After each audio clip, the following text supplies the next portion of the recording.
I'm gonna do the whole episode like this. Hell yeah. God, that would kill me. Just imagine how Christian Bale feels. No.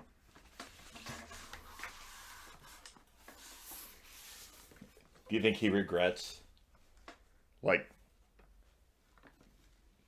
he did it once, like, I'm gonna try this. And they were like, yes. Christopher Nolan was all like, yes, do that. And he's like, oh no. Like, now I'm committed to 2 more movies of this. He thought it was like, just like, oh, we'll see how it is. And this is way off. But they were like, oh yeah, no, I like that. And now he's stuck with it.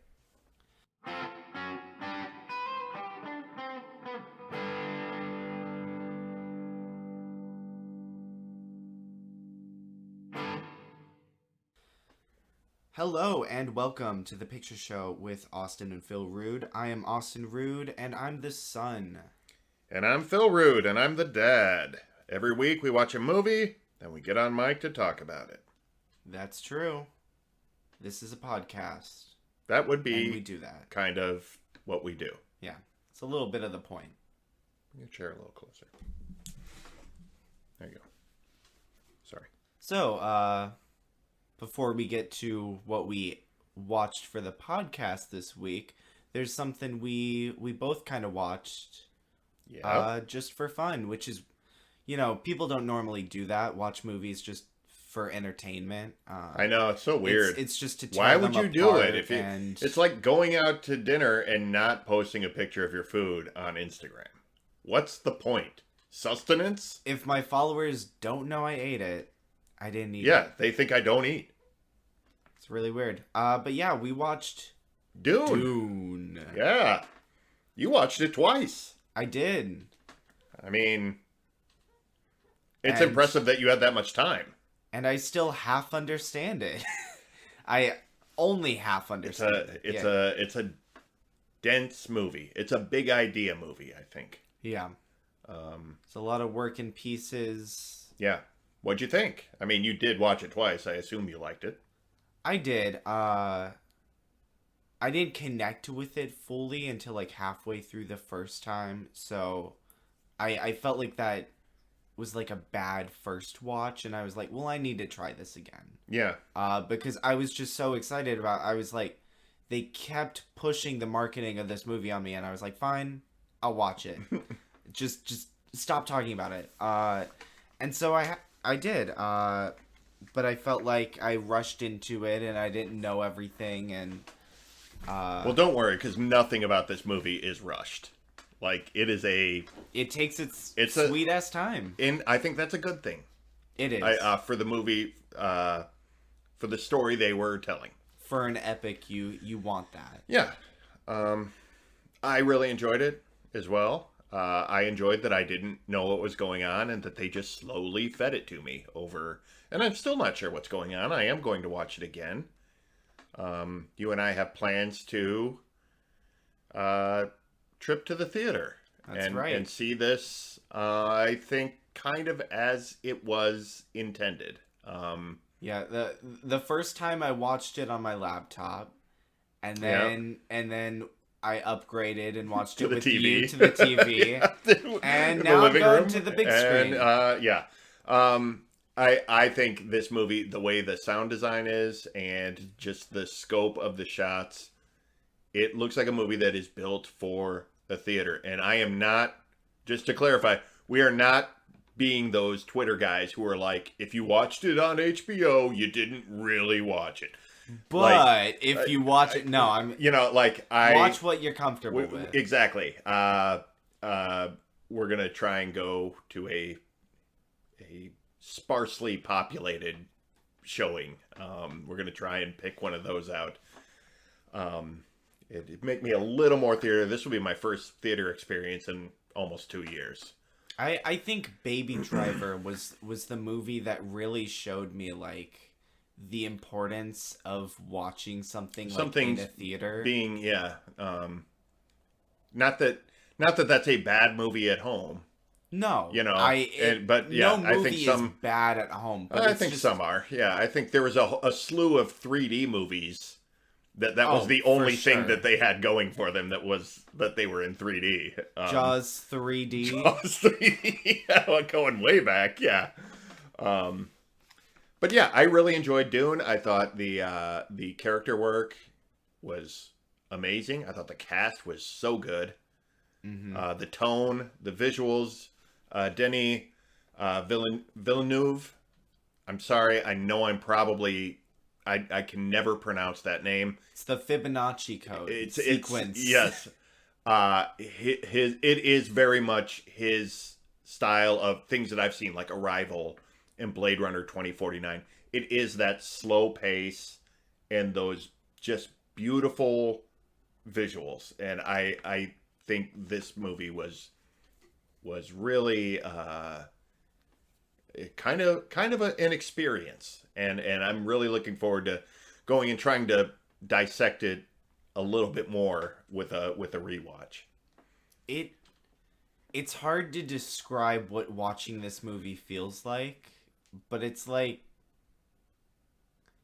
it's a mix, like it's an action movie for sure, but it also feels like a political drama. Yeah, no, it is. It's very much a kind of political thriller. There are action sequences, and I would equate it very much to like a science fiction Game of Thrones, where it is about different houses fighting for control of an empire and resources. And in between the political talk, there are fighting scenes. Right. There are like battle scenes. It's kind of like that, but yeah, it is kind of hard to nail down exactly what it is.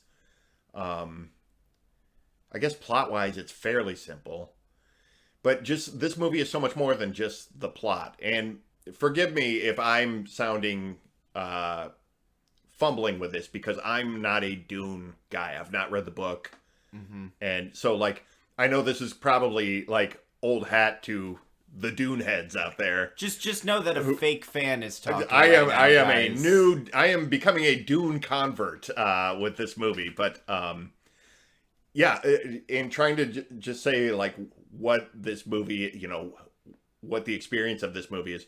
This movie felt like meditating to me. It felt like I'm very much in it. I'm very focused on what is happening right now without trying to look forward or back, and just sort of try to be with the movie.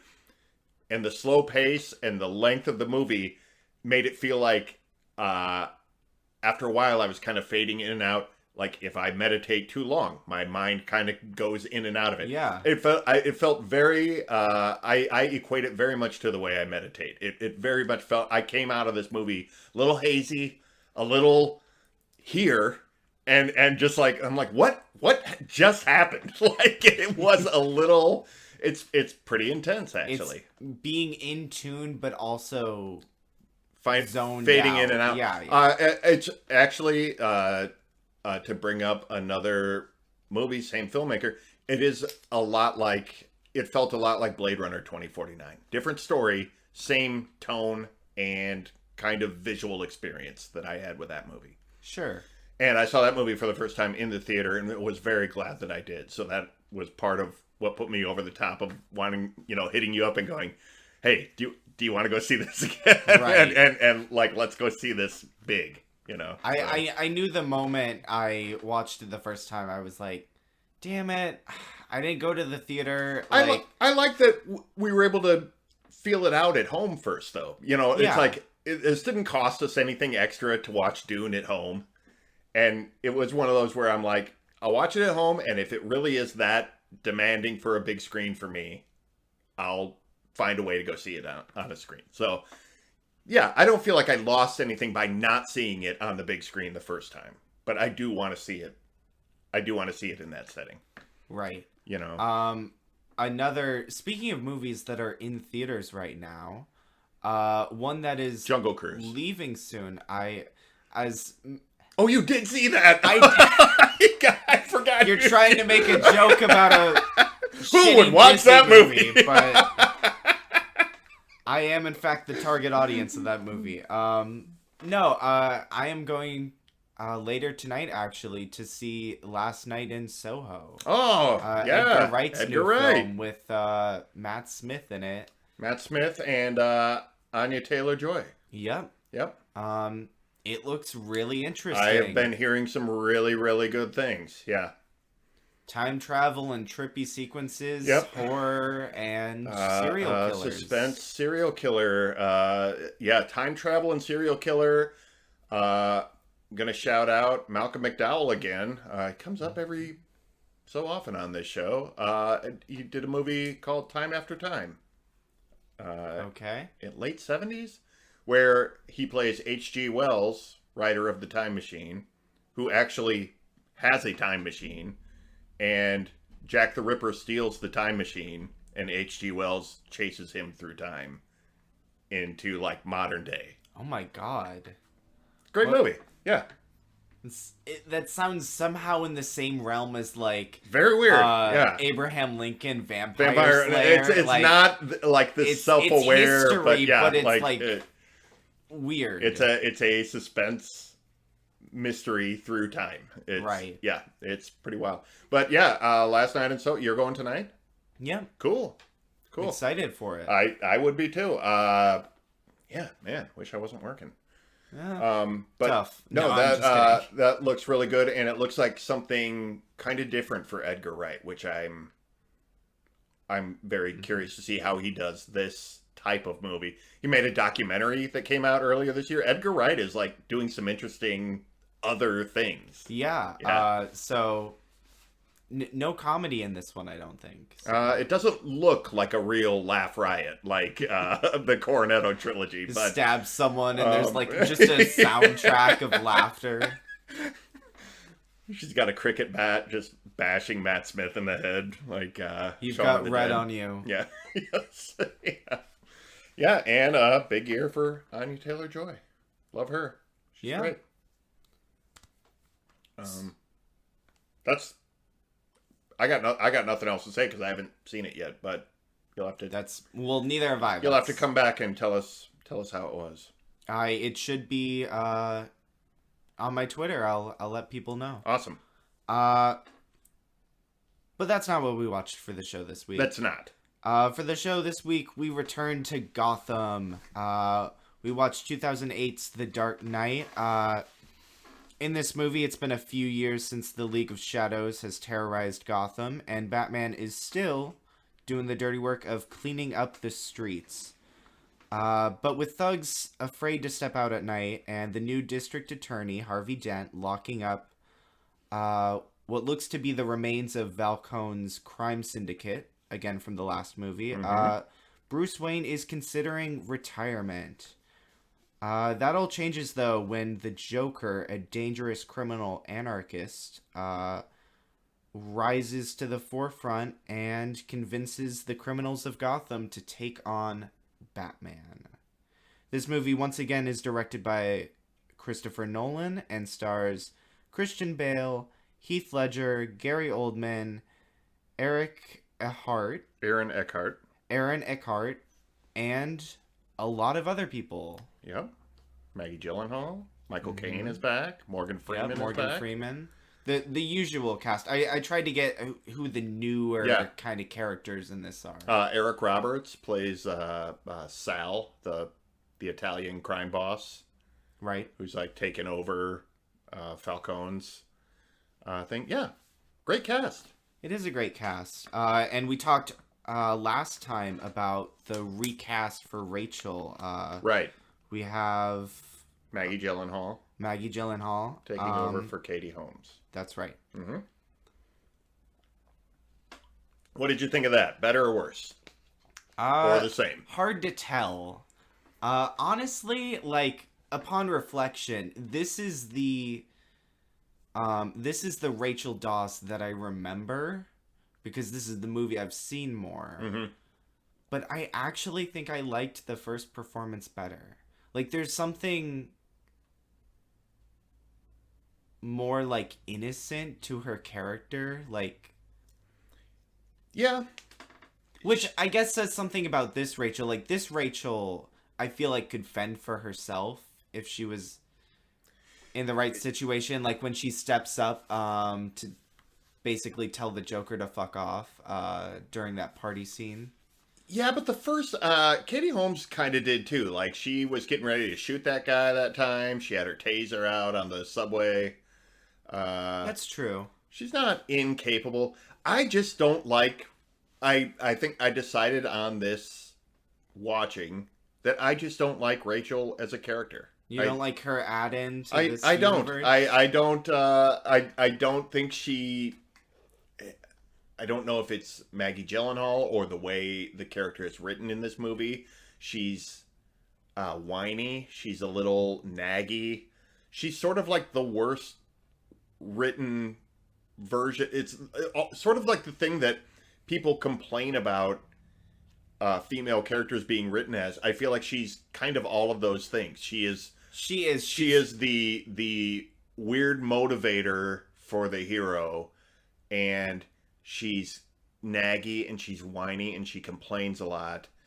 And I don't know. I find her like super annoying in this movie. It's shallow. I think in the first movie it works a little better because she's not as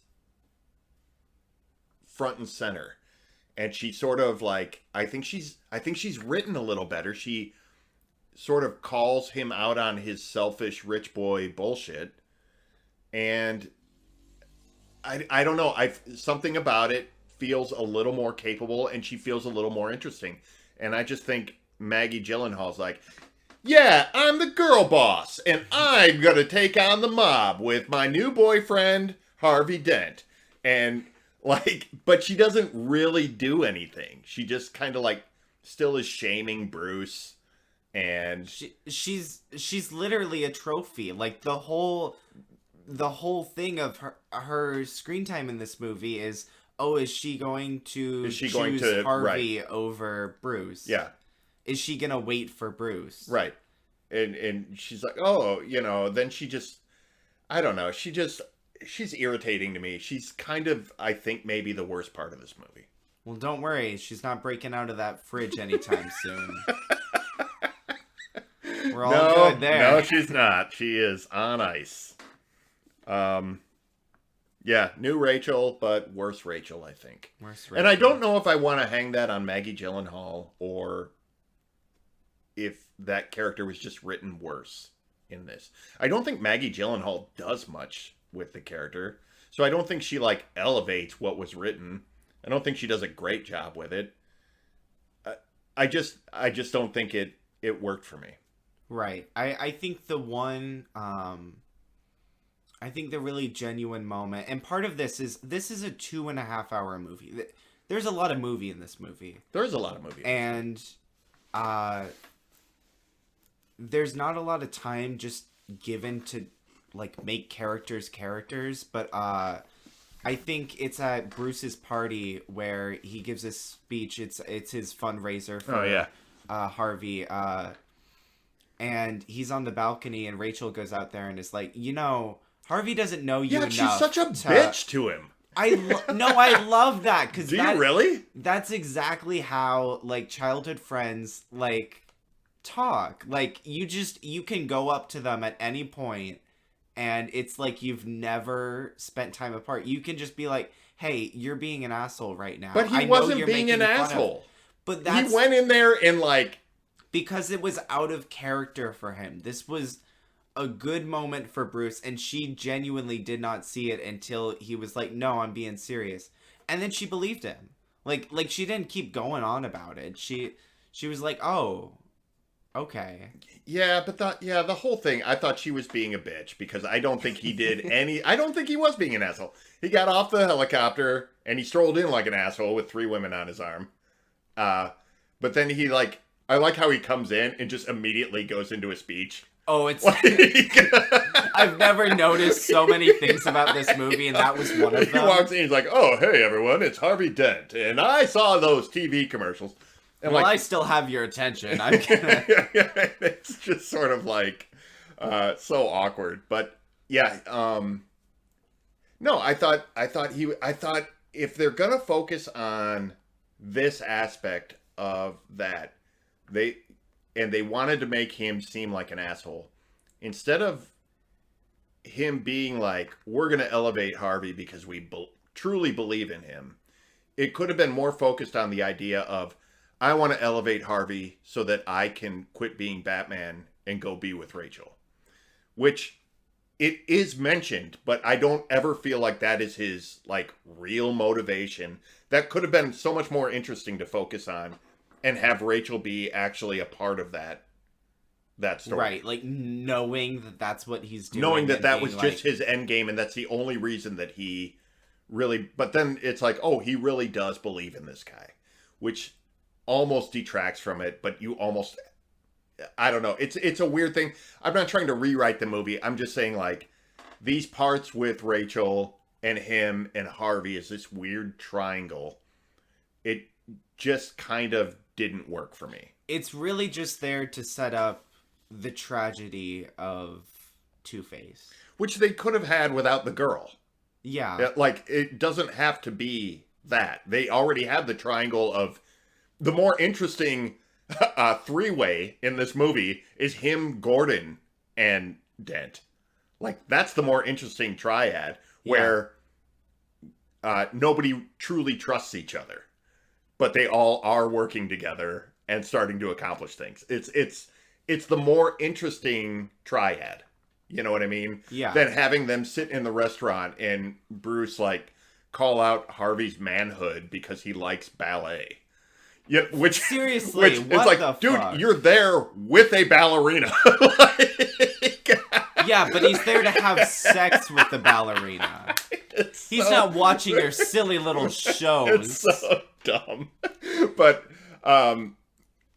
it really the like adult conversations in this, like the drama, like as a kid I was like, oh wow, this is some really intense, like, I'm like, this is childish. This is so childish. There is childish stuff in this movie, and I think I noticed it more because I was watching it, watching it for the show, so you watch it more critically. Right, it's like new eyes. Right.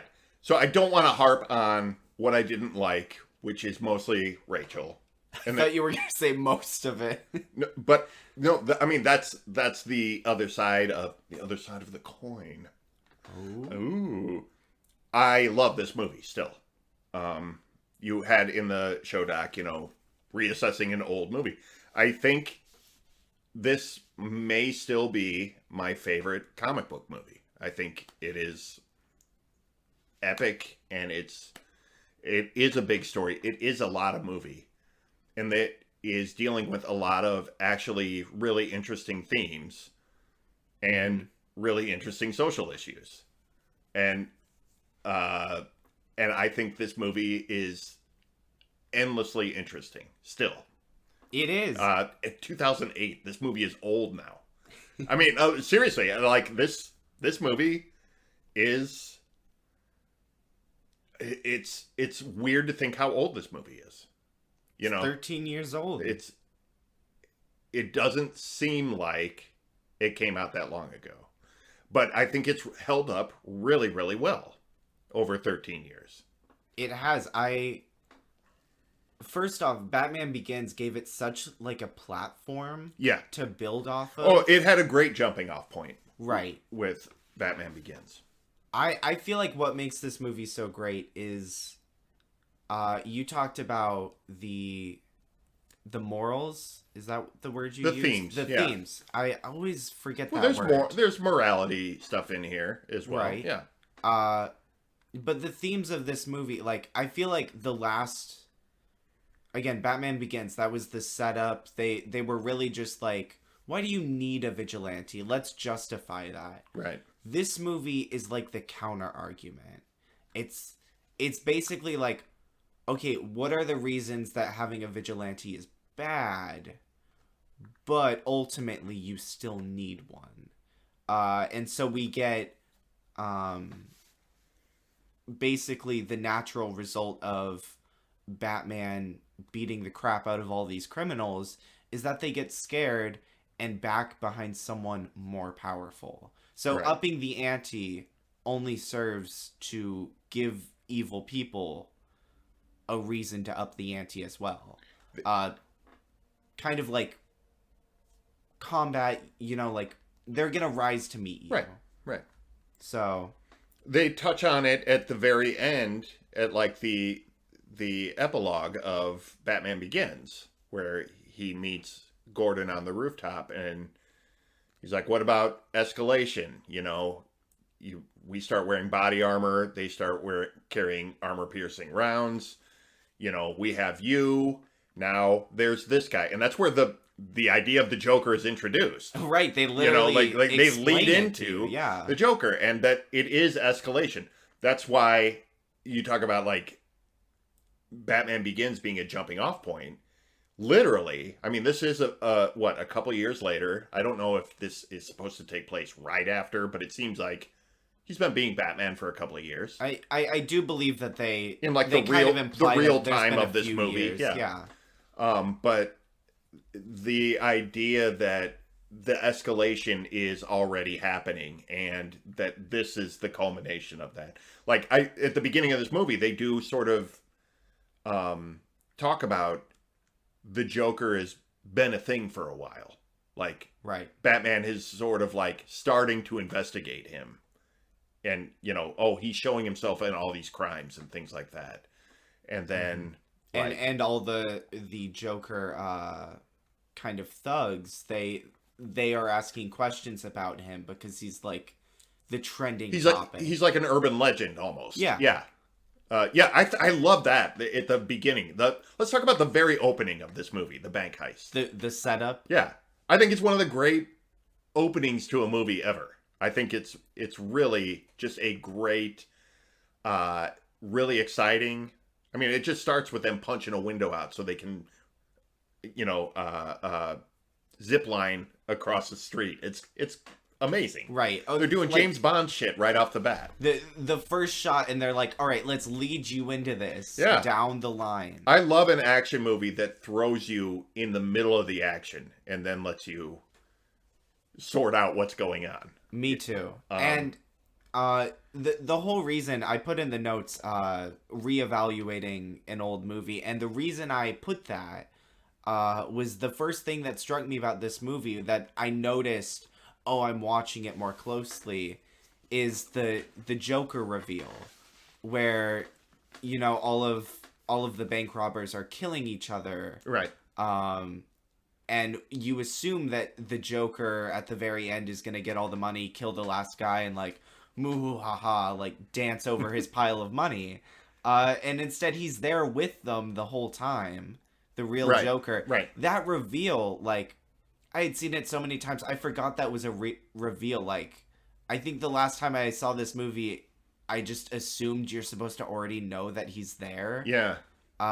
He's the guy that gets picked up on the street on the way to the job. He's the guy who gets in the back of the SUV. Oh my god, see, I haven't even... Like, they show the guy, they show him from the back, and he's holding his clown mask and the bag over his shoulder. That's him. And, like, I think it's great. I think it's great the way they weave all that in. They cut between the guys in the car, talking about, I heard he wears makeup, and then the guys they cut to the guys on the roof, and they're doing the same thing.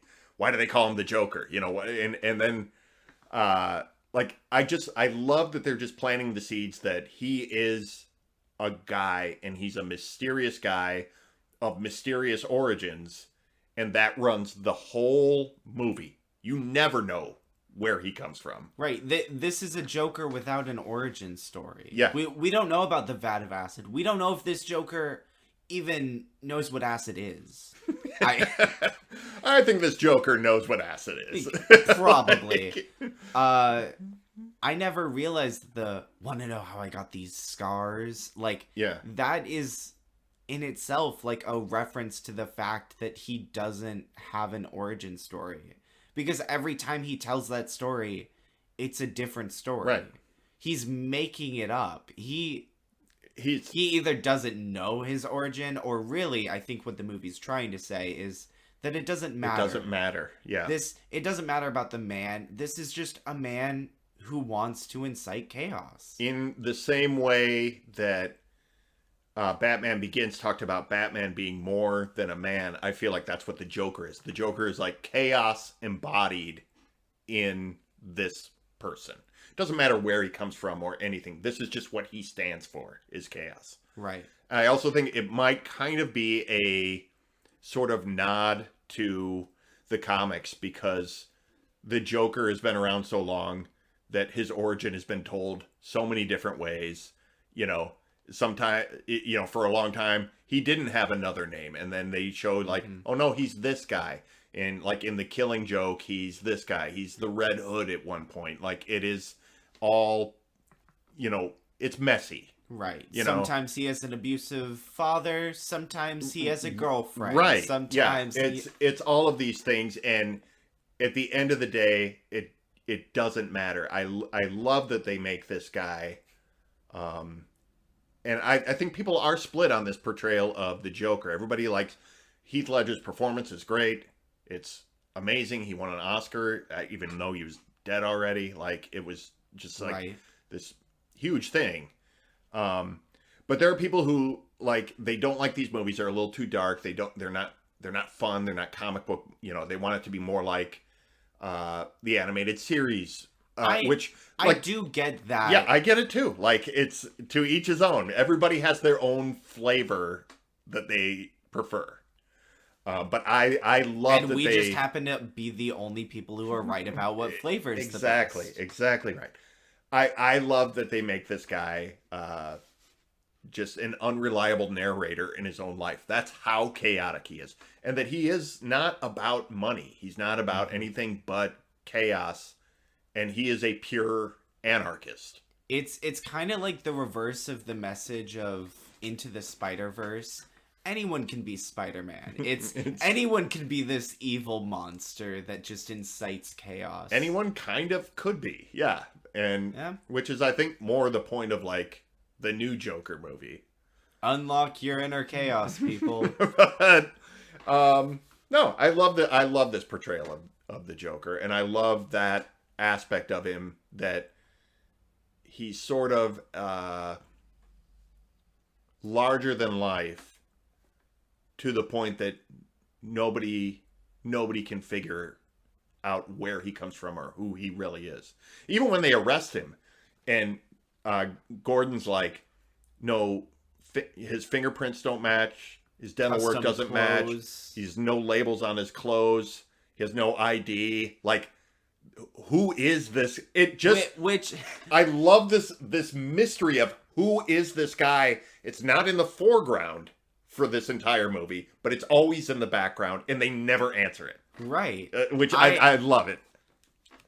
It makes the Joker into like this big, like, mythical. He could do anything. Anything. Yeah. And it's so funny because like in close to the end where he sets the dogs on Batman, and then he's just like running around them, like throwing a few kicks in. That's when I really realized, oh, this is a weak little man. Yeah. This is, Batman could take him and snap his neck in a second. Like, he does it in the penthouse, in the party scene too. Mm-hmm. Like, he's throwing his henchmen at Batman, and then like when someone else is holding Batman's arms is when he gets like the knife out of his shoe and then starts kicking at him. Like, when someone else has, it's like he's got guns, he's got explosives, and he's smart, but he could never like fist fight. And he even says at the end, he's like, what do you think, I bet the soul of this city on a fist fight with you? Like, he knows he can't do that. But like, it's really, really interesting to see that at the end of the day, like, he's not a combatant like that. Like, he's good with guns. That's about right. it. He's like a mastermind. He's a planner, right? Who is against schemers, right? Because his whole speech on schemes. Yeah. Is it? No, he said he.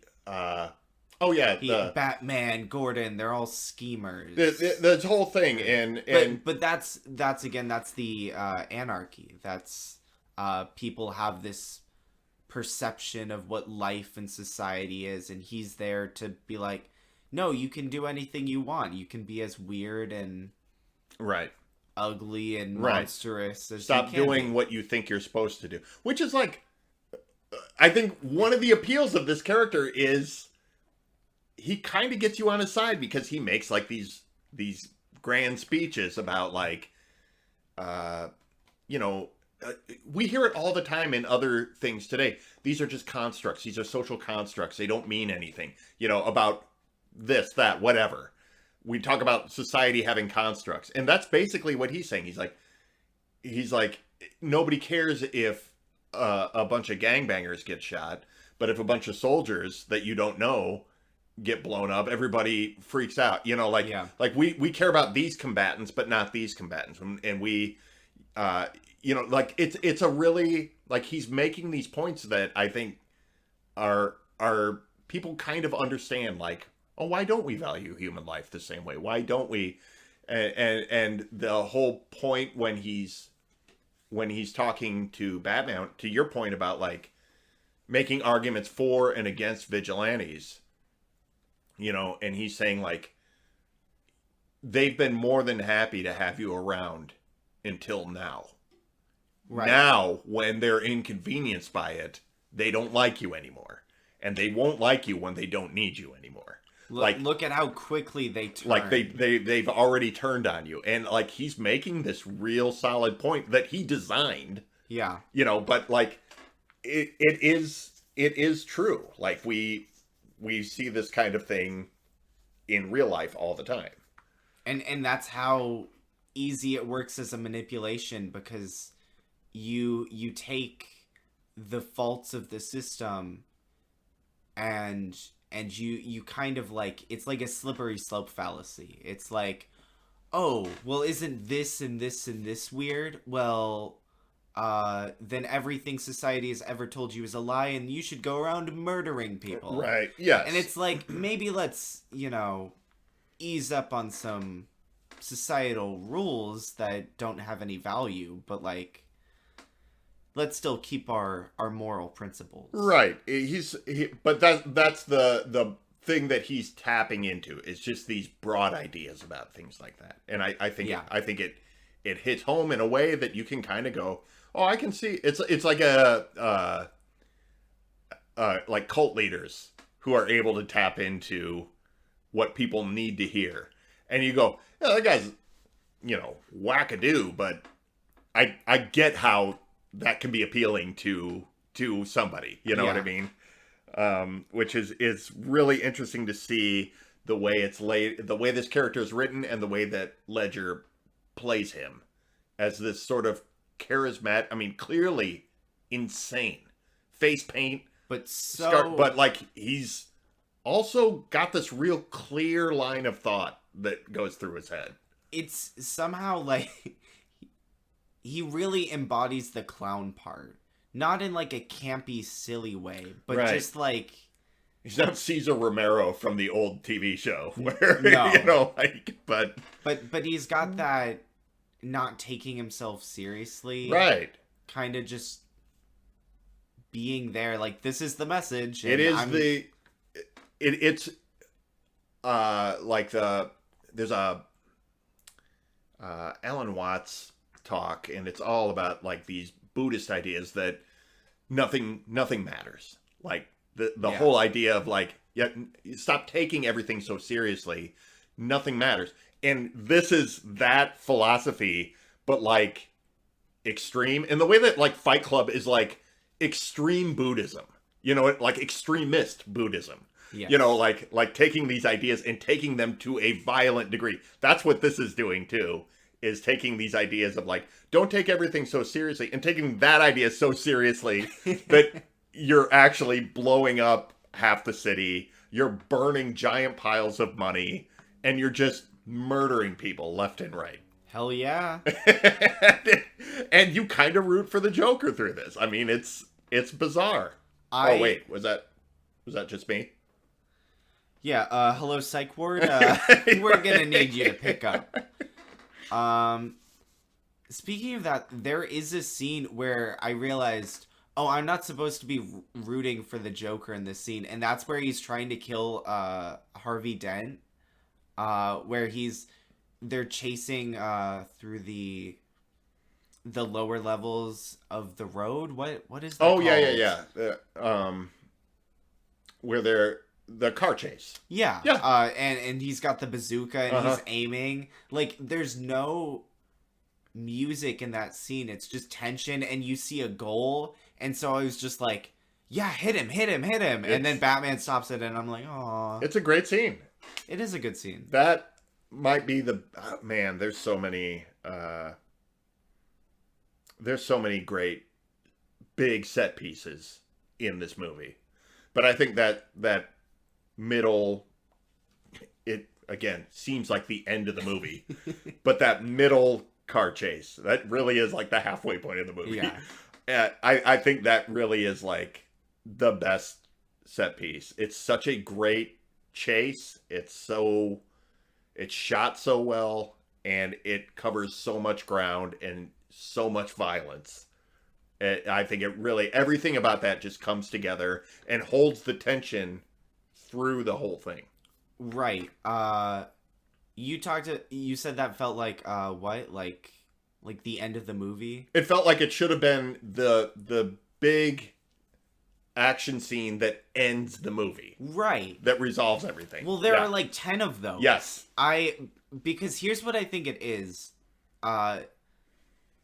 This movie, like, it's got a bunch of pieces. It's like a puzzle. That's just kind of how Christopher Nolan does his thing. But, like, it tricks you into every set piece. The puzzles come together. And you're like, oh, now it all makes sense. And then the end of that scene somehow changes the context of everything. Or leads to the next thing. And, right. And so then they come apart again, and then the pieces have to come together in a new way. Well, it's almost like a video game in that, like, once you accomplish a level, you just move on, and it doesn't really affect much going forward. You know what I mean? Like, yeah. Like the one I think of it, like the bank scene at the beginning. It just kicks off the movie. But once they're done with that, like, the money's in play. But nobody's sitting there talking about, like, oh, what about the bank heist? Like, nobody cares about the bank heist. Yeah, the only thing that carries over for the bank heist is that the Joker is using that shotgun that he took from the bank manager for the rest of the movie. Like, holy shit. You're not going to do this to me. What? You looked up trivia, didn't you? No. How do you notice because that? I watched it with a critical eye this time, and when he comes into the penthouse, when they come into the fundraising party, and he shoots in the air, that's the shotgun. When he shoots the cop from the semi, when the cop's like, hey, you can't park here. Yeah. And he pops up, that's what he shoots him with. It's the same sawed-off shotgun. Holy shit. I think he loses it after that, but he does have it throughout there. Oh, you wait and see some of the other things I picked out of this movie. Oh, that's great. But yeah, nobody is talking about that. When Batman goes to China and kidnaps Lau and brings him back, that's it. They just move on. They're like, okay, we got him now. Which, by the way, that's kind of funny. We got international Batman in this movie. Yeah. And it wasn't like a whole movie. It wasn't like Wolverine 2 where he goes like that's the Asian Wolverine. Right. Like, the one what was that movie? Was it The Wolverine? It's the second Wolverine movie. Where he goes to Japan. Yeah, it is like its own little heist that they drop in the middle of this movie, which is great, and I love that scene, by the way. It is, yeah. I think it's so much fun.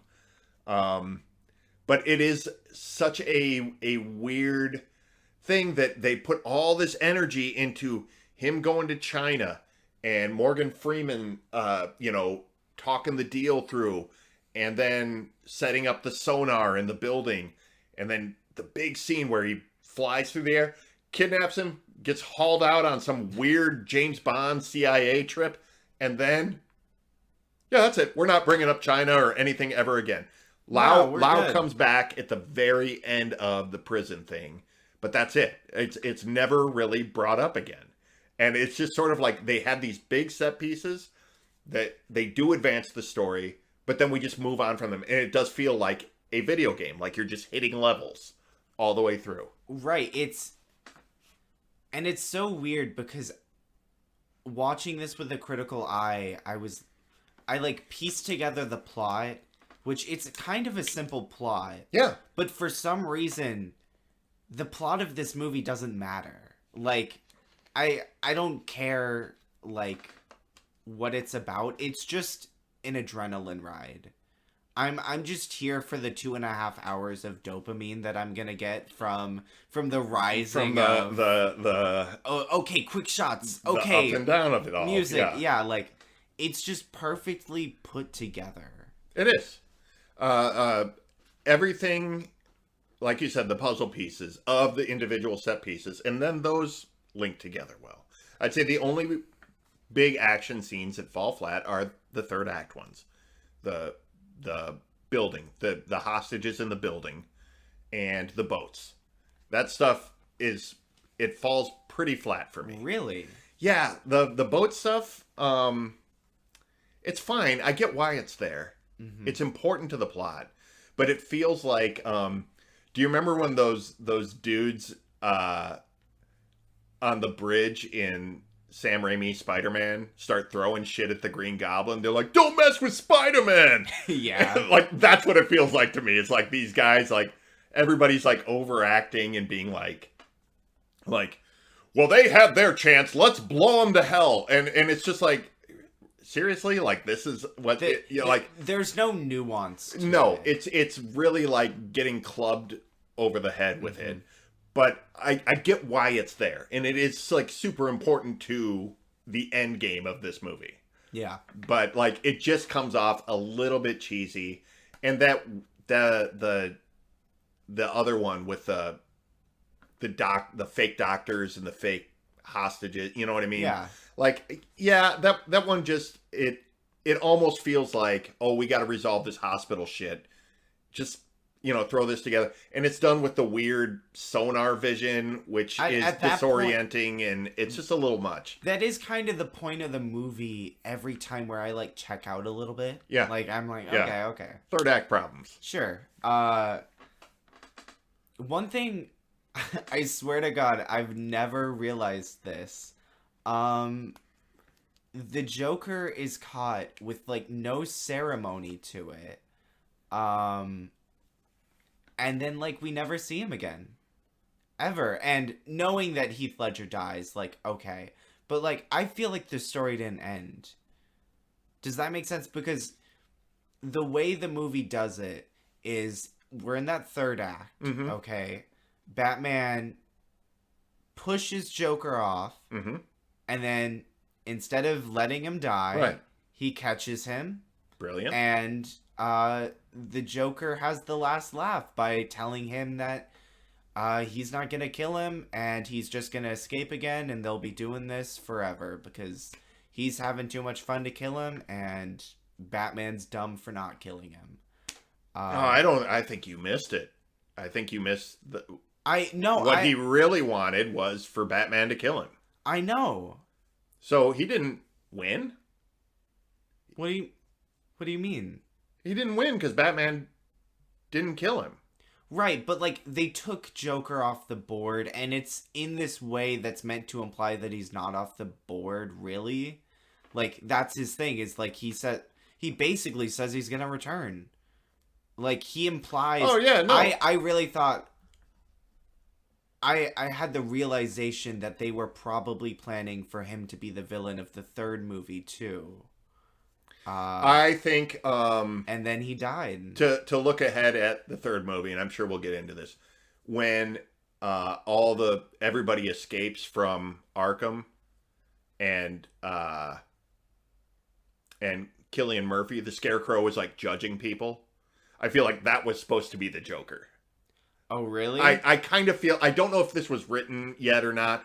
I remember there is a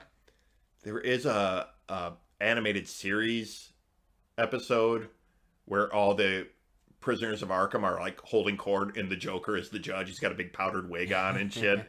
I do feel like he should have been holding court and holding judgment over. But regardless, yes, they do imply that just, I think it is sort of the implication that they're the two sides of the coin. They, the whole thing of like, you complete me, right, this, and this they'll kind just of thing. Keep going right. forever. But I don't think that means he won. I think the winning is in Batman not, saving him and saying you're gonna go to the padded room, instead of, you're not getting off that easy. Because when he kicks him off the building, Heath Ledger is that's such a great moment. He laughs all the way down. He's like, he did it! He did it! And that maniacal laugh he does as he's falling, like, I got him to do it. That's like what that laugh is saying. And, like, I love that. He's the little sibling he's like, I did it. I can't believe he actually threw me off the building. This is great. He annoyed his older brother into punching him, and then he's gonna run and tell mom. Go and tell. Well, middle child, is that anything you have experience with? I relate with a lot of characters in this movie. But I think I just think it's such a great moment, and him catching him just displays how much he wanted to die. It's what's the Batman Under the Red Hood, the animated film. There's a slightly similar tone to the ending of that and the Joker's in that. But yeah, I think he didn't win. He just lived.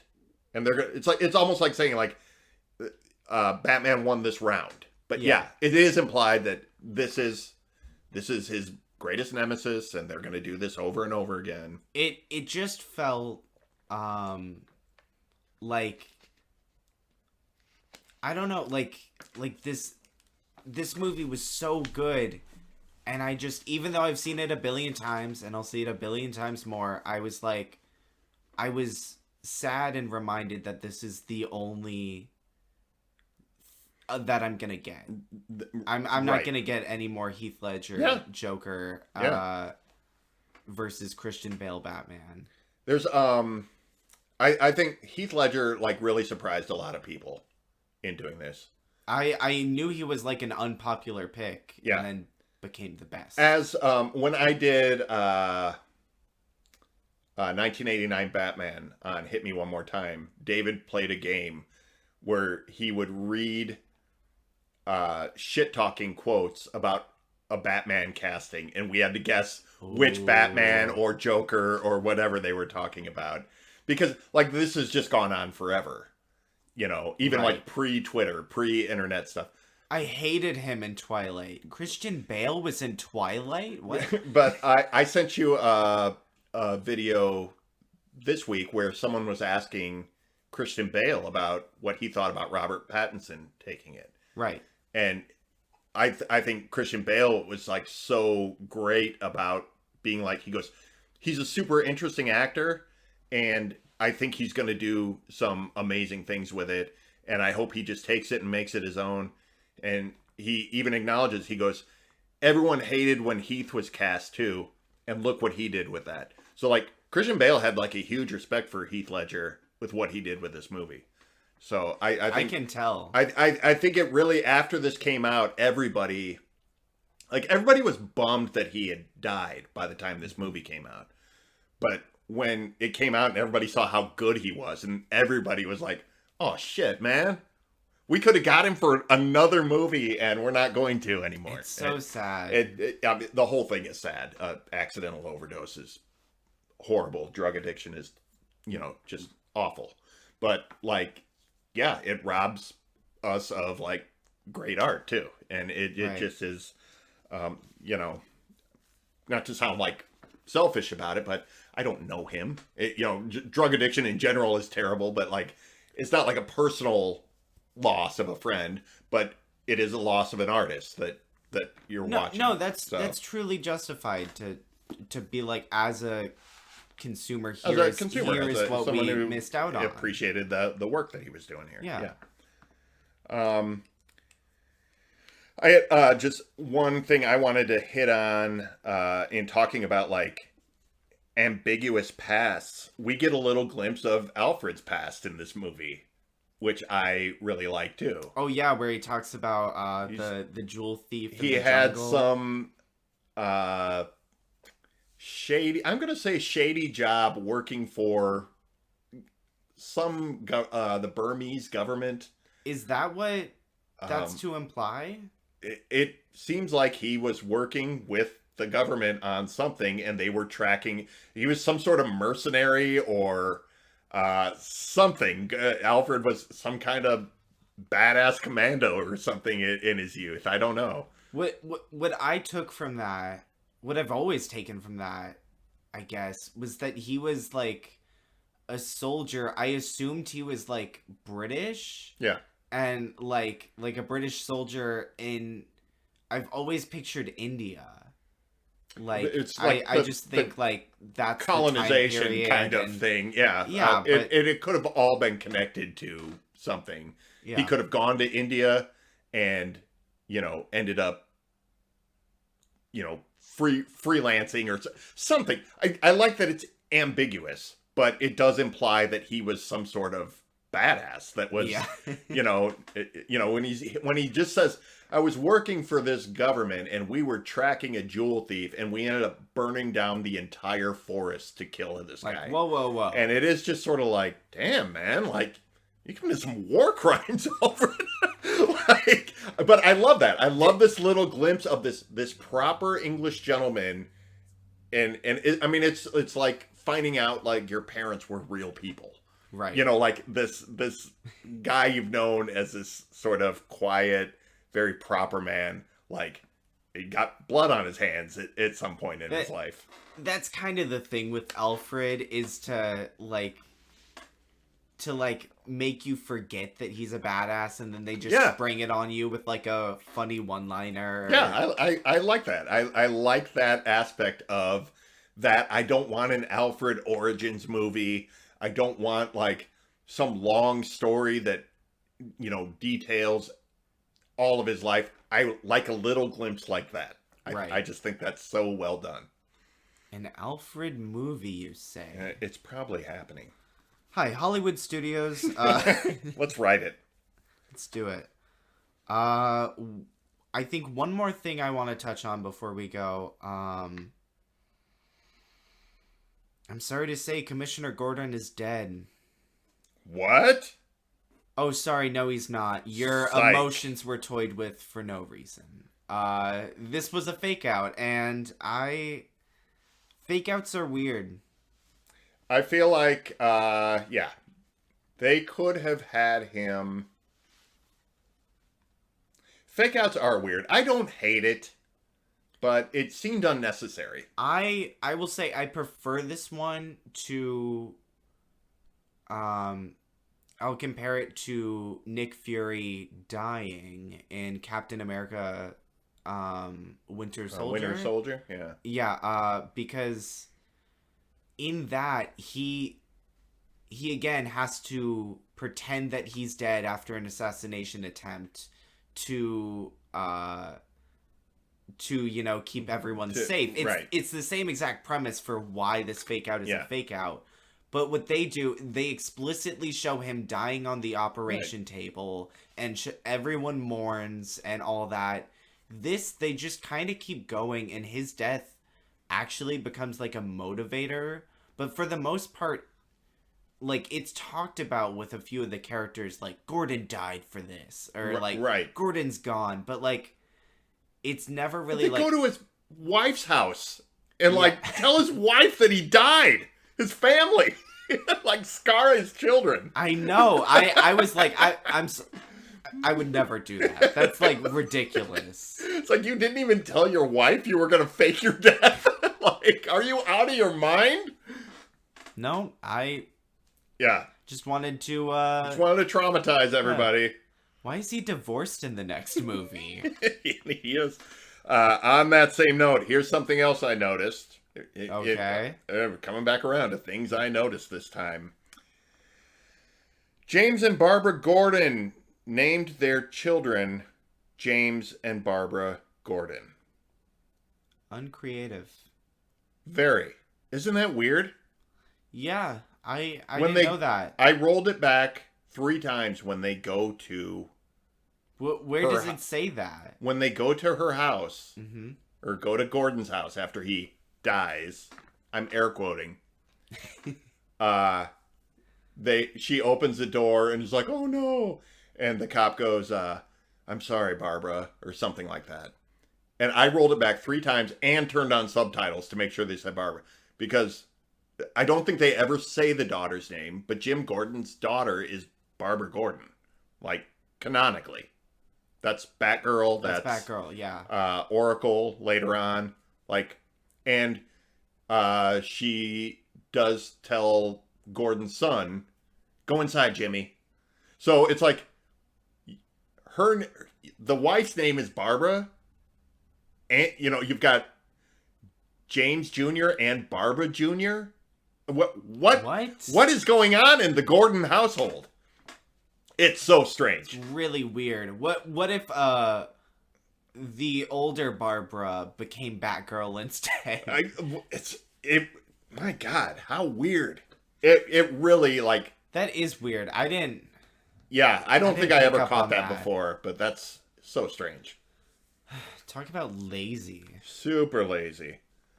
What else I got here? Batman goes to a techno club like he's Neo. That was weird. Should. Yeah. The Last Standoff. Speaking of the Gordon children. I love it. I like the final scene with Two-Face. That it's all coming together. They're trying to salvage it. It's just a great tense standoff. It is. That scene where he starts pointing the gun and like Gordon's like, stop pointing that at my family. And we've got a winner. It's the boy. And the rest of his family's like, oh, fuck you, Jim. Jim really is sexist. Jim's a dick. Yeah, I just think it's a great standoff scene, and I think it's a great... They kind of cap off the movie without being too heavy-handed with it. They want to make sure. They're like, why was I targeted? He's like, because you were the legitimate guy who was going to do this. It wasn't me. It wasn't Gordon. It was you. You were the guy. And kind of makes him understand. And that, I think, just makes what happened to him, like, super tragic. Like, the whole tragedy of Two-Face is kind of its own movie. Like, that's his own story. Within the story. Like, Harvey Dent is boring for the first half of this movie, but that is made worth it once he gets all fucked up. Right. Like, it's a pretty ingenious way to make that character, because he's pretty unlikable until you realize, like, oh, he really kind of was the savior. He was the guy. This is the only, like, comic book movie where there are more than one villain and I'm not, like, hating it. Yeah. Like they do both parts justice. They do it really, really, really well because they have one villain make the other. Mm-hmm. Right. It's and that's kind of like they're battling for Harvey, because that's also who Batman wanted to be his replacement. Well, it's like they do say it, like, the Joker says, like, something about they're battling for the soul of the city. And that is Harvey Dent, essentially. Like, he's the guy who can either clean it up or, throw it all away. And I Two-Face is, of course, like, the duality, you split, burned perfectly down the middle. That's right. But that fire was a cosmetologist on the side. Great makeup effects, by the way, too. It was. I think those have really surprisingly held up really well. What's weird is that isn't burned into my memory, because I totally thought that they weren't going to show it at all. that it was gonna be bandages or like cut away like the whole time, and then they show it, and I'm like, oh. They do show it a lot. It is kind of surprising that he wasn't bandaged and then like have a big reveal at the very end. Yeah. But like, no, they just let him run around. And all I can think is like, man, that left eye has got to be so dried out. He has no eyelid. He has like no tear ducts. It's, man, that just drives me crazy.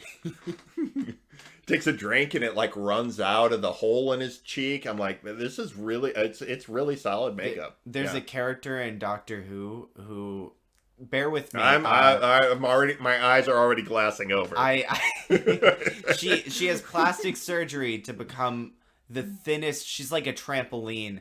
Oh, I know that. Yeah, I've seen that one. Yeah. And every few minutes she goes, moisturize me, and they gotta spray her to keep her all nice and neat. Yep. Yeah. Yeah, I've seen that one.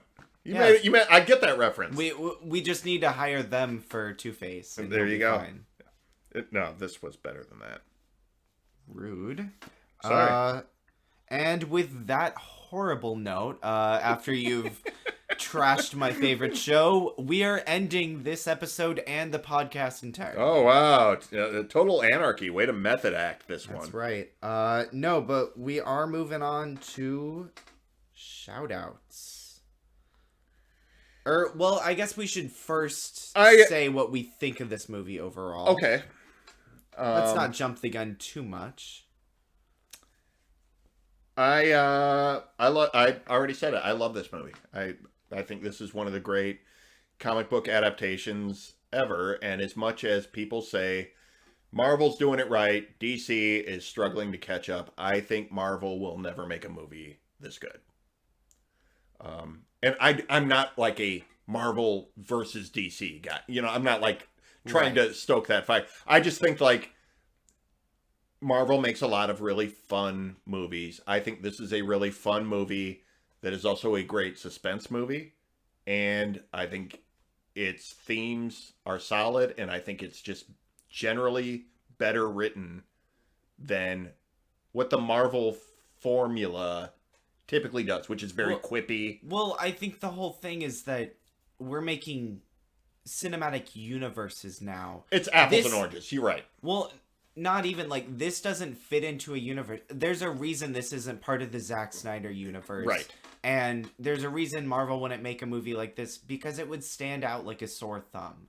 There's a reason they nitpicked Edgar Wright until he left. That's a really, really solid point. That almost like this is too good to fit into either universe because this kind of needs to stand on its own.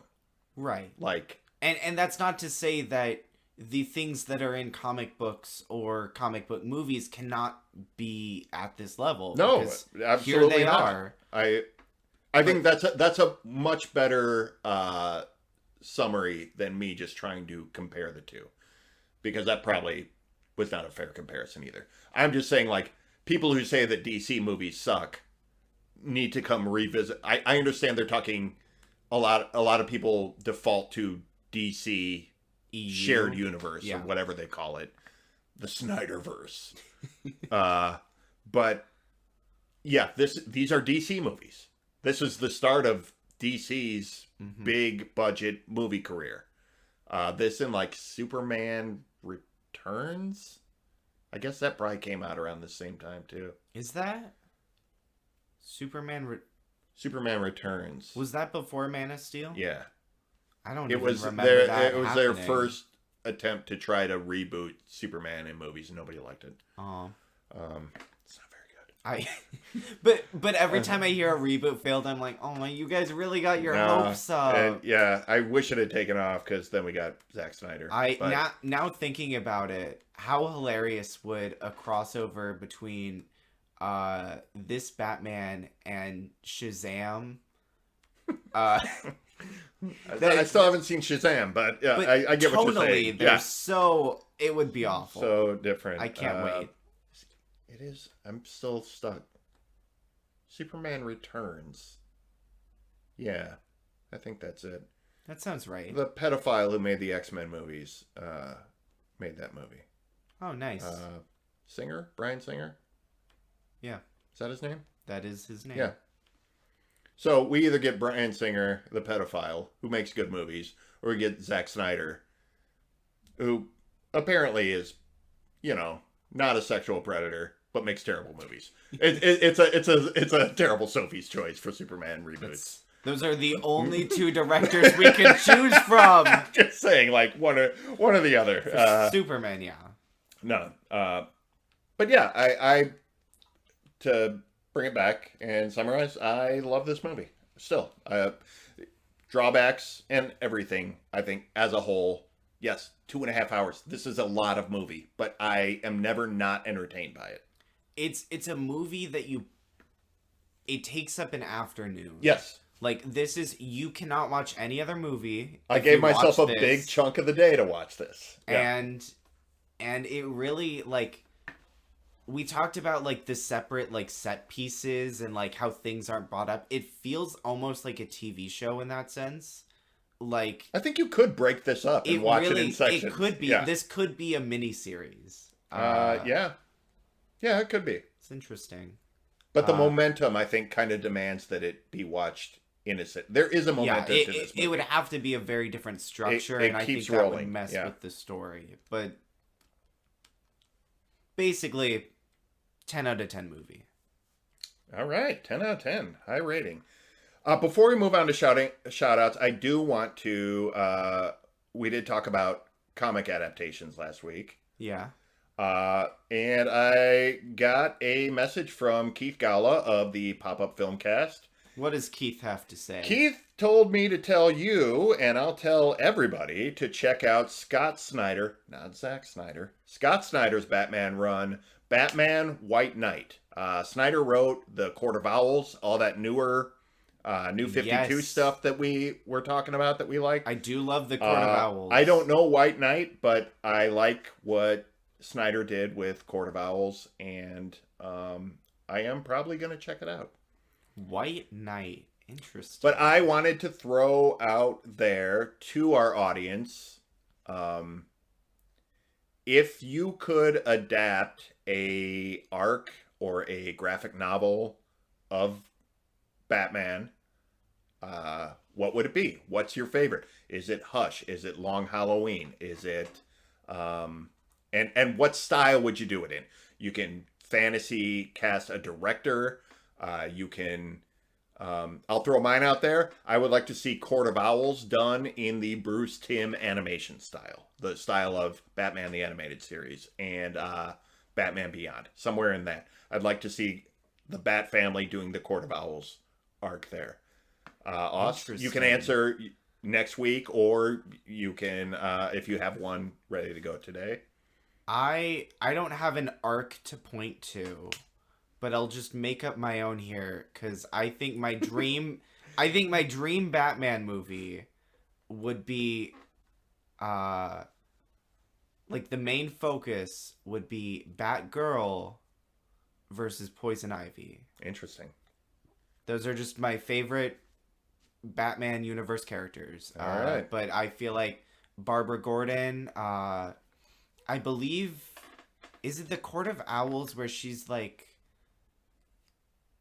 she has some sort of disability and she's like a tech person. She becomes the Oracle because she's paralyzed. Yes. From The Killing Joke, the Alan Moore graphic novel, The Killing Joke, where the Joker shoots her through the spine. I couldn't remember the details, but I did remember that she becomes like the man in the chair. Pretty much.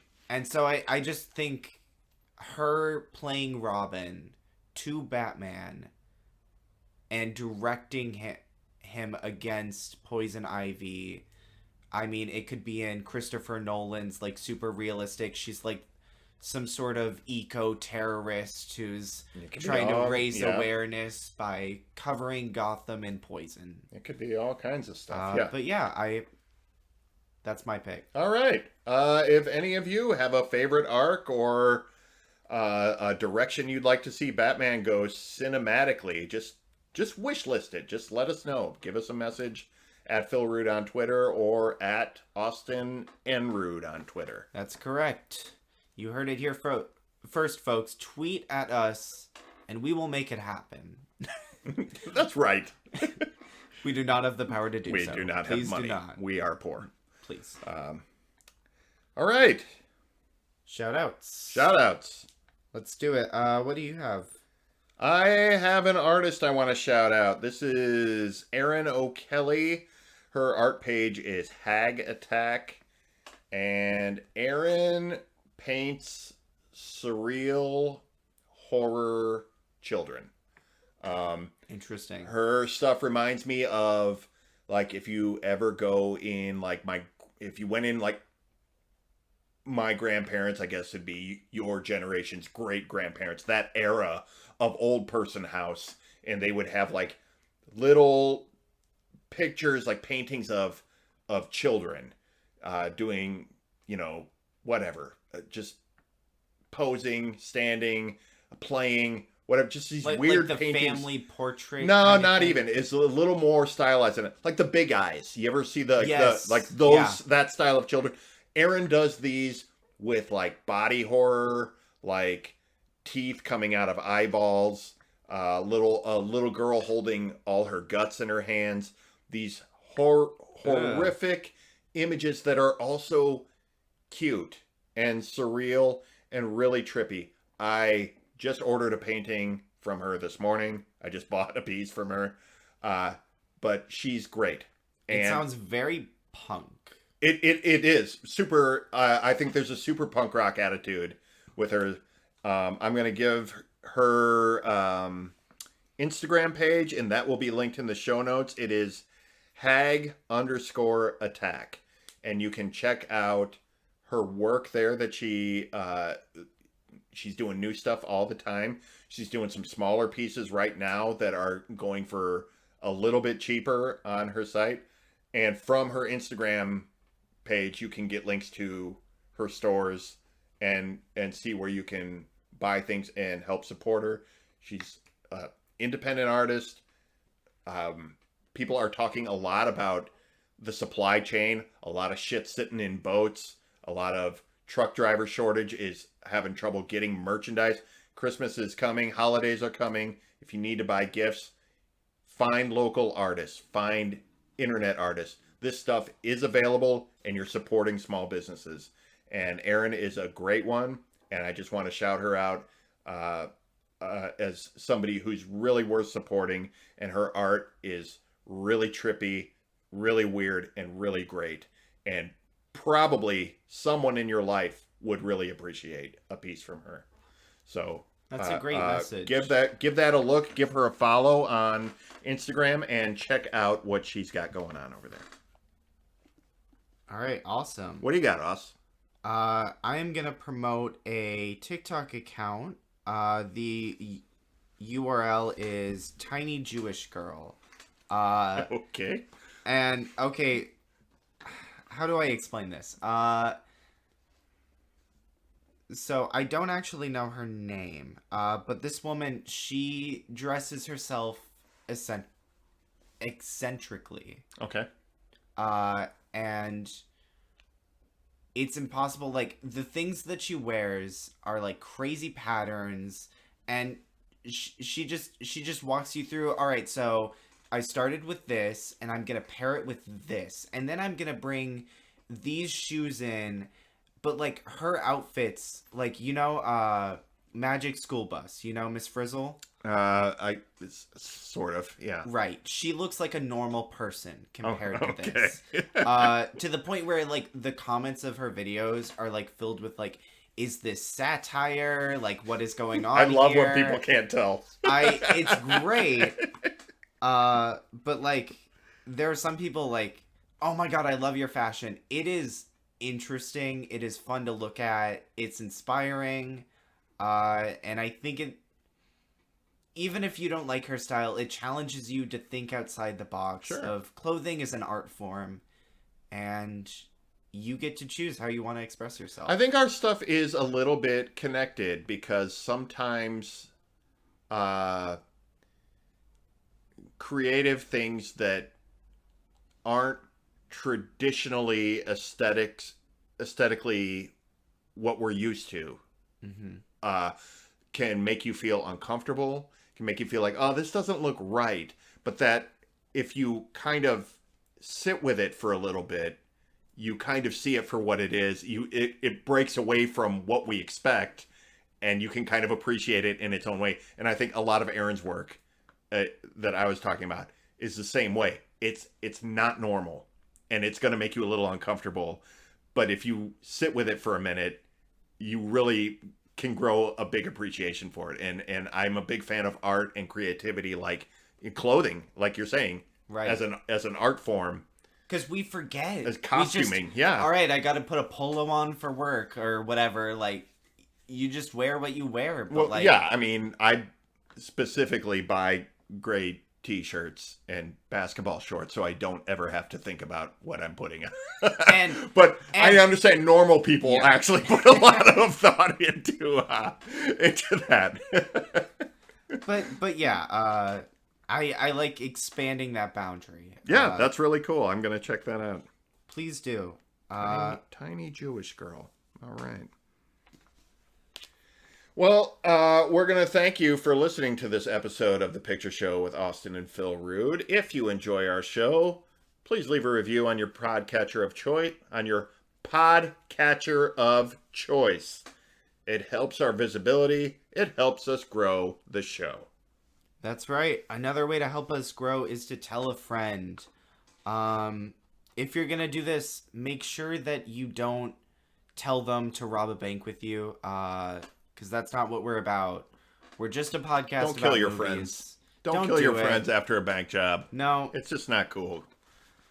Also, don't wear disguises around your friends. Don't. Yeah. Be who you are. Be who you are. Yeah. I think we're all better people now. Oh, that's so nice. Yeah, isn't it? Right. Well, next week we are finishing up the Nolan trilogy. Watching The Dark Knight Rises. Or, all right, as I like to call it, The Dark Knight Falls on its face. We'll talk about it. All right, with that teaser of what the next episode is going to be, where can people find you on social media? PhilRude.com is the hub for my artwork and this show. You can also get me on Twitter at PhilRude. And on Instagram at PhilRude75. Austin? You can find me on Twitter. I am Austin N. Rude, and I am old to review. All right. Well, that does it for this week. Austin, you want to read the credits? Yep. We did it all ourselves. There you have it. We'll see you next time on The Picture Show. See ya. See ya.